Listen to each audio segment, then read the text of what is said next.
The cafeteria of the Galactic Unity Academy was huge. It had a glass ceiling that let light from 3 different suns shine through.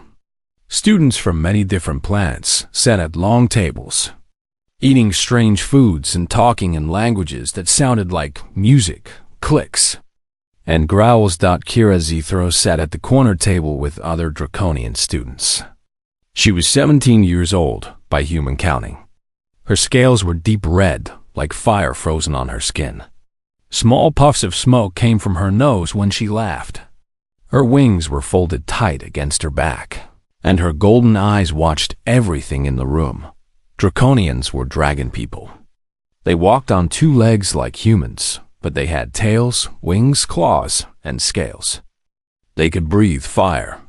They were proud and strong, and most other species were afraid of them. Kira was bored. She had been at this academy for 2 months now, and nothing interesting ever happened. The classes were too easy. The other students were too scared to talk to her. Even the food was boring. Her clutch brother Vex poked her arm with his claw. He pointed across the cafeteria toward a small table near the window. "Look at that human," Vex said. "He has been sitting alone every single day since he arrived." Kira looked. The human was small and thin. He had messy brown hair and round glasses on his face. He was staring at a glowing screen, his fingers moving fast across it. He did not seem to notice anyone else in the room. "So what?" Kira asked. "I dare you to sit with him," Vex said with a wicked grin. "For the whole meal. Talk to him. See how fast he runs away crying." The other Draconians at the table laughed. Their laughter sounded like rocks tumbling down a mountain. Kira knew what they expected. Humans were famous throughout the galaxy for being weak and easily scared. They had only joined the galactic community 100 years ago. Most species thought they were nothing special, just soft little creatures who somehow managed to survive on their tiny blue planet. "Fine," Kira said, standing up. "But you owe me your dessert for a whole week." She walked across the cafeteria. Other students moved out of her way quickly. Draconians ran hot. Their scales could burn anyone who got too close. The human did not look up when she reached his table. He was too focused on his screen. Kira sat down hard in the seat across from him. "Do you mind if I sit here?" He looked up. For 1 second, she saw fear in his eyes. His body tensed like a small animal that had spotted a predator. Good. That was normal. That was expected. But then something strange happened. The fear went away. His shoulders relaxed. He looked at her with something that was not fear at all. It was curiosity. "Sure," he said. "Just give me a moment. I am almost done with this calculation." Kira blinked. That was not the reaction she had expected at all. She looked back at her clutchmates. They were watching with big grins, waiting for the show to begin. She turned back to the human. "What are you working on?" "Energy transfer theory," he said, still looking at his screen. "I am trying to figure out how to store plasma energy in living things. The current methods do not work very well. I think I can do better." Kira did not understand most of those words, but something about the way he spoke caught her attention. He sounded so sure of himself, so calm. "You think you can solve something that the academy professors cannot?" The human finally stopped working. He looked at her directly, meeting her eyes without flinching. Most species avoided looking Draconians in the eyes. It was considered a challenge, and challenges with Draconians often ended badly. But this human just smiled. It was a small, shy smile. "I think most people are not asking the right questions," he said. And then Kira felt something very strange. A warmth bloomed in her chest. It was not the normal heat of her inner fire. This was something different. Something she had never felt before. It spread through her body like sunshine on a cold morning. She shifted in her seat, suddenly uncomfortable. "What is your name, human?" "Danny," he said. "Danny Marsh, and you are Kira Zithros. I have seen you in the combat training classes. You are really good." He knew her name. He had been watching her. Kira did not know why that made her feel pleased, but it did. "You watch the combat classes?" she asked. "When I can," Danny said. "I am not a fighter myself, but the physics of it is amazing. The way Draconians turn their body heat into fighting power is incredible. Your species basically runs on tiny fusion reactors inside your bodies.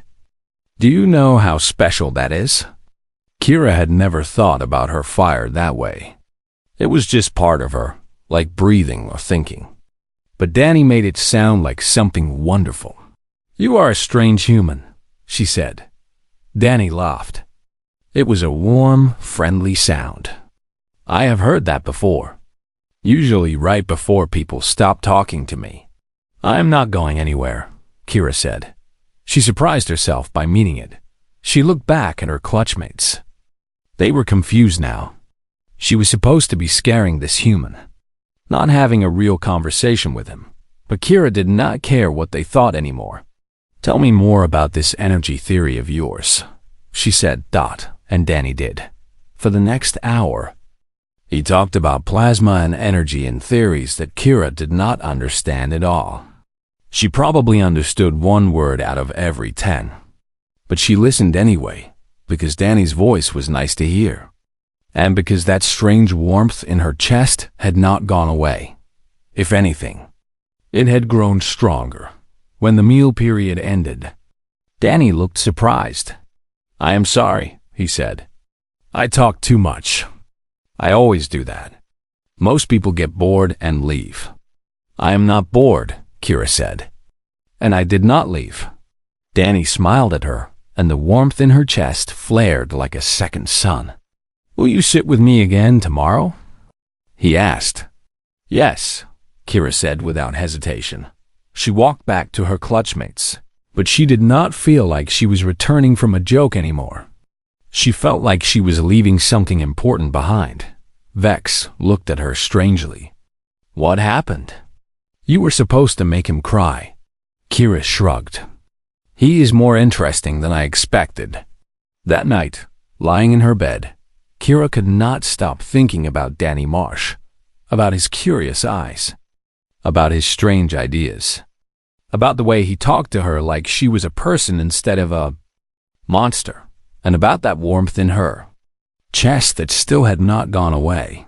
She did not understand what was happening to her, but she wanted to find out. News traveled fast at the academy. It always did.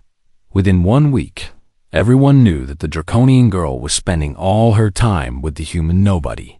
Some students whispered that they were secret lovers. Others said that Kira had lost her mind. A few even said that Danny had put some kind of spell on her. Kira ignored all of it. She had never cared what other people thought about her. But not everyone was happy. Just to talk. Grix Valther was a Saurian. His species were tall reptile people who had been enemies of the Draconians for thousands of years. Grix stood almost 8 feet tall. His scales were bright green with patterns that showed he came from a noble family. He thought he was better than everyone else, and he made sure everyone knew it. He found Kira and Danny in the outdoor training arena. They had been testing the amplifier in private, away from curious eyes. Or so they had thought. "Well, well, well," Grix said. His voice was deep and cold. "The little flame and her pet monkey. How sweet." 6 other Saurians spread out behind him. They blocked the only way out of the arena. Kira stepped in front of Danny right away. Her claws came out and heat rose in her chest. "Walk away, Grix. This has nothing to do with you." "Everything at this academy has to do with me," Grix said. His forked tongue flicked out between his teeth. "Especially when a weak little Draconian starts hanging around with trash." Danny put his hand on Kira's shoulder. She expected him to be shaking with fear. She expected him to beg her to find a way out of this fight. Instead, his voice was completely calm. Is there something you actually want? Danny asked. Or are you just here because you are bored and lonely? The saurians behind Grix hissed with anger. Grix's eyes became narrow slits. The human has a mouth. How nice. Maybe I will rip it off. He rushed forward. He moved faster than something that big should be able to move. But Kira was faster. She met him in the middle of the arena. Her claws slashed across his arm and left deep cuts in his scales. Grix roared in pain. He swung his heavy tail at her like a weapon. Kira ducked under the tail. She rolled across the ground and came up breathing fire. The flames washed over Grix, but they barely hurt him. Saurians were cold-blooded. Their scales could resist heat naturally. Fighting one with fire was like trying to make a fish drown. Pathetic, Grix growled. Is that the best your kind can do? He lunged at her again. This time, his claws caught her across the ribs. Pain exploded through her body. She stumbled backward and almost fell. The other saurians started moving toward them. Kira. Danny's voice cut through the chaos. The amplifier. Use it now. She had almost forgotten. The crystal was still in her pocket, warm against her scales. She pulled it out and focused. This time, she did not hold back. She gave it everything she had. The crystal connected with her inner fire instantly. Power flooded through her body like a river of pure energy. Her vision went white for a moment. When she could see again, she was burning with flames so bright they made the sun look dim. Grix froze in the middle of his attack. For the first time ever, she saw real fear in his eyes. Impossible, he breathed. No draconian can burn that hot. Kira smiled, and it was not a friendly smile. There are many things you do not understand about what is possible. She attacked. The fight was over in seconds. A new flames burned right through Grix's cold blood protection like it was not even there. When she was done, he lay on the arena floor, unconscious and smoking. The other saurians ran away without looking back. Kira let the power fade. Her legs felt weak. She almost fell, but Danny was right there, holding her up. That was incredible, he said. But maybe do not do that too often. The amplifier needs time to recover. And I do not know what using it too much might do to your body. Kira laughed, even though it hurt her ribs. You are worried about my health? You almost got killed. I knew you would protect me, Danny said simply. I trusted you completely. And there it was again. That warmth in her chest, stronger than ever. It had nothing to do with the amplifier. It was all because of the human holding her up. Danny, she said slowly, I think something is happening to me. Something I do not understand. What do you mean? Before she could answer, alarms started screaming all across the academy. Red lights flashed everywhere. A robotic voice announced that all students should go to the emergency shelters immediately. What is happening? Danny asked. Kira listened carefully. She could hear explosions in the distance. She could smell smoke and something else. Something wrong. Something that made her scales stand up with fear. I do not know, she said. But we need to find out. They ran toward the main building. Other students were running in the opposite direction, toward the shelters. Some of them were crying. Some of them were screaming. When they reached the main hall, Kira stopped so suddenly that Danny ran into her back. What is it? He asked. What do you see? Kira could not answer. Her voice would not work, because standing in the main hall was something that should not exist. It was a creature made of shadow and darkness. It had no real shape. It kept changing, flowing, moving in ways that hurt her eyes to watch. And where it touched the walls, the metal turned black and crumbled to dust. She had heard stories about these things when she was a child. Her grandmother had told her tales about monsters from the space between galaxies. Creatures that ate life itself and left only emptiness behind. The Void Reapers. They were supposed to be myths. Just scary stories to make children behave. But this was no story. And there was not just one of them. There were dozens. "Run," Kira whispered. "Danny, we need to run right now." But even as she said it, she knew that running would not be enough, that the Void Reapers had come to the academy, and they were hungry. 3 weeks passed, and Kira found herself looking for Danny every single day. At first, she told herself it was just curiosity. Humans were rare at the academy, and this one was unusual. It was natural to be interested in unusual things. That was all. But deep in her heart, she knew that was not the whole truth. Every time she sat with Danny, that warmth in her chest grew stronger. She found herself thinking about him during classes. She wondered what new idea he was working on. She wondered what strange thing he would say next. Today, she found him in the old laboratory in the basement of the academy. It was a small, dusty room filled with broken equipment that nobody used anymore. Danny had made it his personal workshop. The professors let him use it because they did not know what else to do with a student who asked questions they could not answer. Danny looked up when Kira walked in. His face lit up with a big smile. "Kira!" Perfect timing. "I need a draconian." She raised one scaled eyebrow. "You need a what now?" "For my experiment," Danny said. Like this explained everything. He waved his hand at a mess of wires and crystals on his work table. "Remember that energy theory I told you about?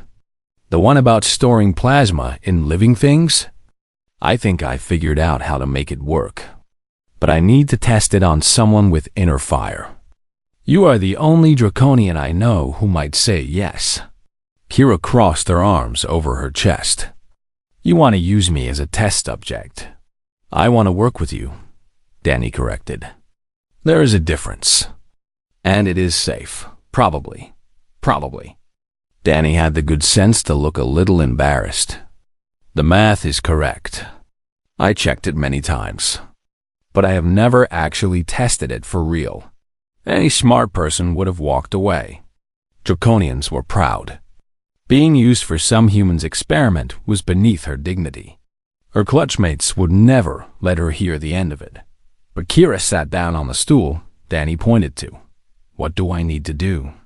Danny's smile was so bright that the warmth in Kira's chest flared up like a bonfire. "Just hold this," he said. He pressed a small crystal into her palm. It was warm and smooth. "And try to push a little bit of your inner heat into it. Not a big flame, just a small amount." Kira looked at the crystal. It was rough and ugly. Danny had clearly made it himself from pieces he found in the old laboratory. Parts of it were held together with tape. It looked like it might fall apart at any moment. But Danny was watching her with such hope in his eyes that she could not say no. She closed her eyes and focused. For draconians, fire was as natural as breathing. It lived in their chest, a constant warmth that burned from the day they were born until the day they died. Using it was easy. She let a small thread of heat flow from her chest, down her arm, and into the crystal. For a moment, nothing happened. Then the crystal started to glow. Not a dim, weak glow. A bright, strong light that got brighter every second. The warmth in Kira's chest surged. Suddenly, she felt something she had never felt before. Her own fire was coming back to her, but it was 10 times stronger than before. Her eyes snapped open. Danny was staring at her with his mouth hanging open. "It worked," he whispered. "It actually worked." Kira looked down at her hands. Flames were dancing across her scales. But they were not her normal orange and red flames. These flames were white. They were blindingly bright. They were hotter than anything she had ever made before. "What did you do to me?" she demanded. But she was not scared. She was amazed. "I made a resonance amplifier," Danny said. His words came out fast because he was so excited. "Your inner fire works on a certain frequency. This crystal matches that frequency and makes it stronger. It takes your fire and doubles it, then doubles it again, and again. You could be 10 times more powerful. Maybe more. Kira put out the flames with a thought. It was harder than usual. Her whole body was tingling with energy. Do you understand what this means? She said slowly. Danny nodded, but she could tell he was thinking about the science, not the real meaning. It could change everything for draconian fighters, or for power plants, or for heating systems. There are so many ways to use this. But that was not what Kira meant. Among her people, power was everything. The strongest draconians got the most respect. They got the best positions. They got everything they wanted. A draconian who could make their fire 10 times stronger would be treated like a legend. And this human, this quiet, kind human that everyone ignored, had just given her that power like it was nothing. Why are you doing this? She asked. Danny looked confused. Doing what? Helping me. You could have kept this secret for yourself. You could have sold it for lots of money. Why did you share it with me? Danny thought about the question for a moment. He really seemed to have never considered doing anything else. Because you asked, he said finally. And because you listen when I talk. Do you know how rare that is? Most people see a human and think I have nothing important to say. You never treated me that way. Kira did not know how to respond. Her culture did not value kindness. Kindness was for the weak. But looking at Danny, with his messy hair and his bright eyes and his impossible invention, she started to think that maybe her culture was wrong. Come with me, she said, standing up. I want to test this again. Outside, where we have more room. Danny's smile was brighter than her new white flames. They spent the rest of the day in an empty field behind the academy. Kira practiced with the amplifier over and over again. Each time, her flames grew brighter and hotter. She felt more powerful than she ever had in her life. But the best part was not the power.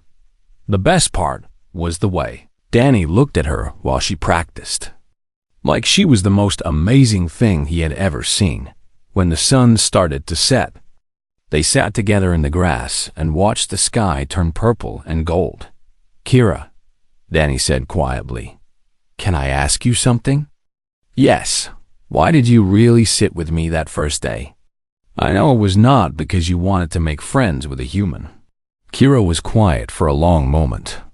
She thought about lying, but somehow she could not lie to Danny. It was a dare, she admitted. My clutch brother challenged me to sit with you as a joke. He thought I would scare you. Danny nodded slowly. I wondered about that. I am sorry. Do not be sorry, Danny said. He looked at her with that curious expression she had grown to love.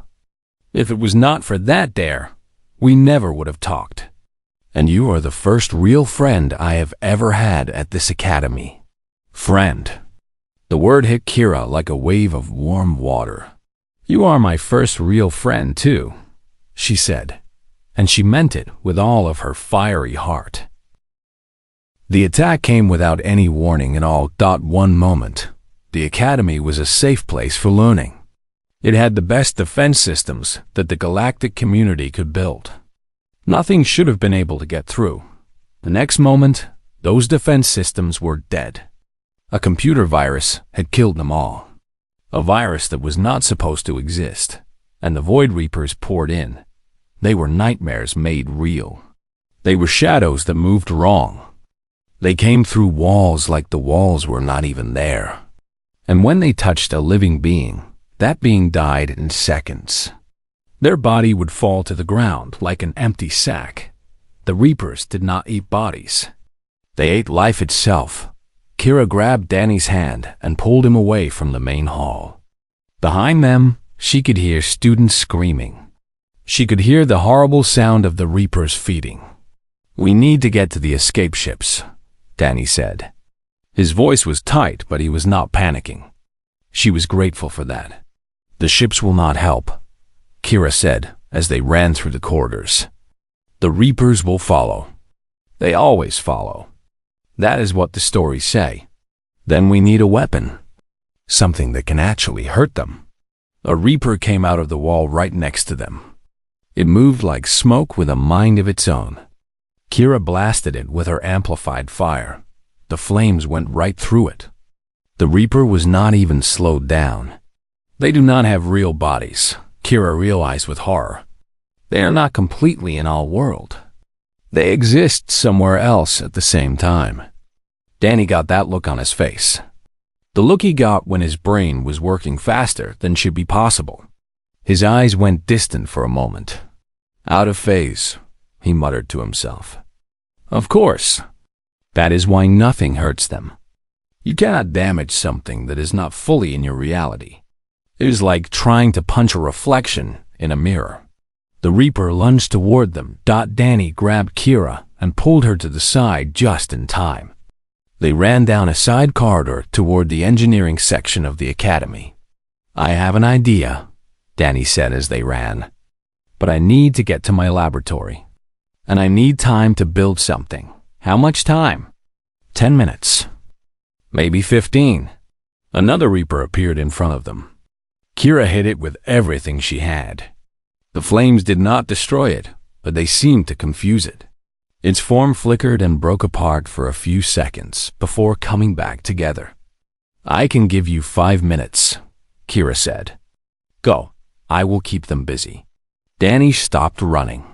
He looked at her with wide eyes. Kira, there are too many of them. You cannot fight them all by yourself. Watch me. She pushed him toward his laboratory and turned to face the growing darkness. More Reapers were appearing now. They were being drawn to her, attracted by the energy she was putting out. Good. Let them come. Every second they spent chasing her was a second Danny had to work. The first wave of Reapers hit her like a wave of cold shadow. Kira fought harder than she had ever fought in her life. Her amplified flames created walls of bright light that the Reapers could not cross easily. When they tried to push through anyway, she met them with claws that burned hotter than stars. But for every Reaper she pushed back, 2 more appeared to take its place. She was bleeding from many wounds. Her energy was almost gone. Her body was screaming at her to stop, to rest, to give up. But she thought about Danny, about his kind eyes, about his brilliant mind, about the way he made her feel like she was worth something. She kept fighting. Finally, Danny's voice crackled through the communication device on her wrist. Kira, I finished it. Get to the central power core. I connected the amplifier to the Academy's main power source. If we can create a special kind of energy pulse, it should force the Reapers completely into our reality. And then what? And then we can kill them. For real? Kira smiled grimly. It was not much of a plan, but it was the only plan they had. She carved a path through the Reapers, using the last of her strength to reach the power core. It was in the very center of the academy, a huge room filled with humming machines and glowing crystals. Danny was already there. He was surrounded by a wild collection of wires, crystals, and equipment that looked like it might explode at any moment. Give me the amplifier, he said. Kira handed it to him. He put it in the center of his machine. This is going to hurt, he warned her. I need you to put all of your fire into this device. Everything you have. All at once. That will trigger the pulse. And if it does not work... Danny looked into her eyes. Then at least we tried. Together. Kira nodded. She had no more words left. She was too tired, too hurt, too scared. But she was not too scared to try. She reached deep inside herself. Past the exhaustion. Past the fear. Past everything except the fire that had burned in her chest since the day she was born, and she let it all go. The pulse exploded outward from the machine. It was a wave of light and heat that filled the entire academy in less than a second. For one endless moment, everything went white. Then Kira heard. something she had never heard before. Screaming. But not human screaming or draconian screaming. The Reapers were screaming. The pulse had forced them into physical reality. They had real bodies now. Bodies that could be touched. Bodies that could be hurt. Bodies that could burn. Kira's fire, still connected to the machine, washed through the entire academy. It found every single Reaper and set them all ablaze. They thrashed and shrieked as the flames consumed them. One by one, the shadows died. When it was finally over, Kira collapsed. The world went dark, and she knew nothing more. The last thing she felt before she lost consciousness was Danny's hand holding hers. Kira woke up in a soft bed in the Academy's medical wing. Her whole body hurt. There were places that hurt that she did not even know she had. But she was alive. That was something. She turned her head and saw Danny sitting in a chair next to her bed. He had dark circles under his eyes. His clothes were still burned and torn from the battle. He looked like he had not slept in many days. But when he saw that she was awake, his whole face lit up with joy. "You are awake," he said. "The healers did not know if you would survive. They said you pushed your body way past its limits. They said no Draconian has ever done what you did." Kira tried to speak, but her throat was too dry. Danny quickly gave her a cup of water. She drank it slowly, feeling the cool liquid soothe her raw throat. "The Reapers?" She finally managed to ask. "Gone, all of them. Your fire burned them all." Danny leaned forward in his chair. "The galactic community already knows what happened. News is spreading across the whole galaxy. They are calling it the greatest victory against the void in all of history." Kira closed her eyes for a moment. She had saved the Academy.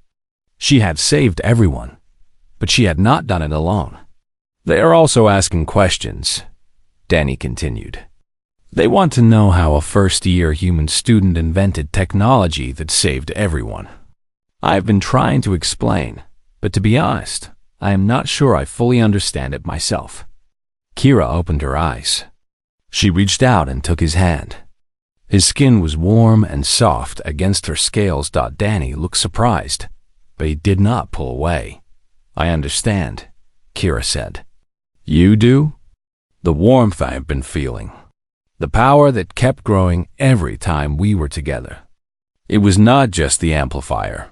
She took a deep breath. "My fire recognized something in you, Danny. Something special. Something that made it burn brighter than it ever has before." Danny's cheeks turned red. Kira found that she liked the way that looked on him. "Among my people," she continued, "there is an old story. It says that every Draconian has a perfect match somewhere in the universe.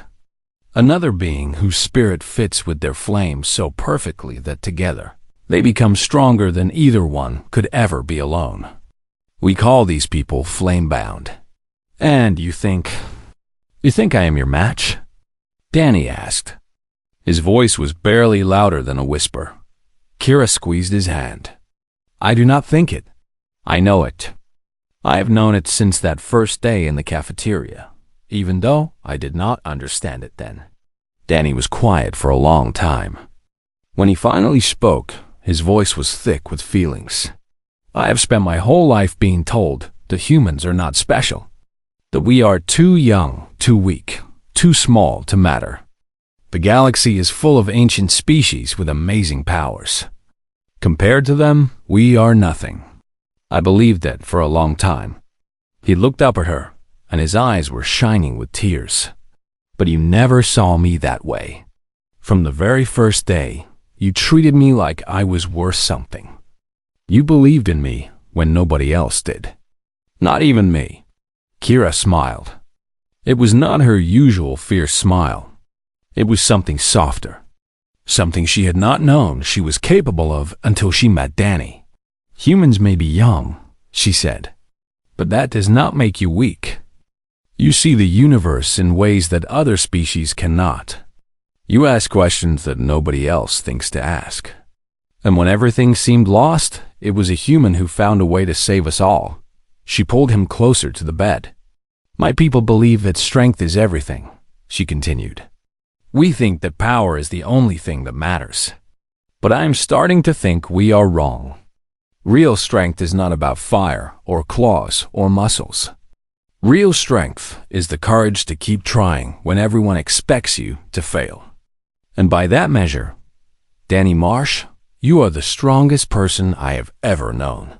Danny laughed, even though tears were running down his face.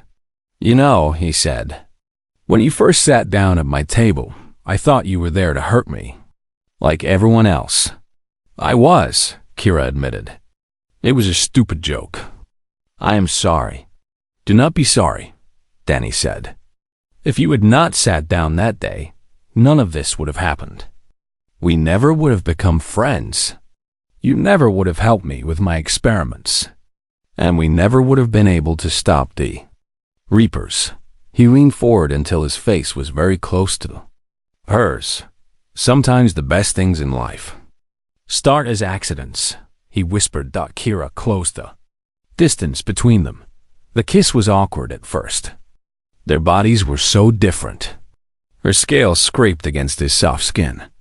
His glasses bumped against her nose. They did not fit together the way two draconians would, but it was also perfect. Perfect in the way that only real things can be. When they finally pulled apart, Kira's inner fire was burning brighter than it ever had before. Not because of the amplifier. Not because of anger or battle or pride. Because of love. Because of hope. Because a strange, brilliant, wonderful human had shown her that true power does not come from being the strongest. It comes from finding someone who makes you want to be better. What happens now? Danny asked. Kira thought about the future. The galactic community would have many questions. Her own people would not understand why she had bonded with a human. There would be challenges and problems and people who did not approve, but none of that mattered. Now, Kira said, we face whatever comes next, together. Danny smiled. And in that smile, Kira saw everything she had ever wanted. A partner, a friend, a flame-bound, a future. Humanity was still young. Humans were still considered weak by most of the galaxy. But Kira knew the truth now. Humans were not weak at all. They were just different. They were creative and brave and full of ideas that nobody else would ever think of. They looked at impossible problems and found solutions. And this human, this quiet, kind, brilliant human, had saved the entire academy. He had saved her. The galaxy would learn to respect humanity. Kira would make sure of that. But first, she pulled Danny close for another kiss. The future could wait a little longer. Right now, all that mattered was this moment. This warmth. This love. And the knowledge that together, a dragon and a human could do anything.